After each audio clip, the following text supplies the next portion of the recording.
నీ జీవితంలో ఏదో సాధించాలని ప్రయత్నం చేస్తున్నావు, అది నీకు అసాధ్యంగా కనిపిస్తుంది.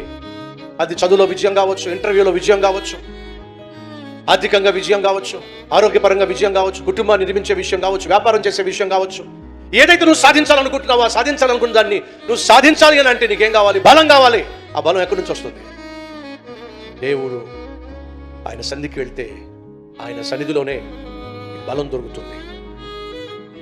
ఆ బలం దొరకాలి అని అంటే ఆయన సన్నిధిలో మోకరించాలి. సంగమా, నిర్లక్ష్యం చేయకండి. మార్త పనిలో చాలా బిజీగా ఉంది, మరి ఏమో యేసయ్య పాదాల దగ్గర కూర్చొని ఆయన చెప్తున్న మాటలు జాగ్రత్తగా విని ఆత్మీయ పాఠాలు నేర్చుకుంటుంది. మార్త వచ్చి తొందరపడి, బోధకుడా నీకు చింత లేదా? నా సోదరి నీ పాదాల దగ్గర కూర్చొని పాఠాలు వింటుంది, నీ మాటలు వింటుంది, కానీ వంటోడు చేస్తాడో? మార్తా మార్తా, అనేక విషయాల నిమిత్తం చింతిస్తున్నావు, కానీ విలువైనది ఒకటే, ప్రభు అయిన యేసయ్య పాదాలు.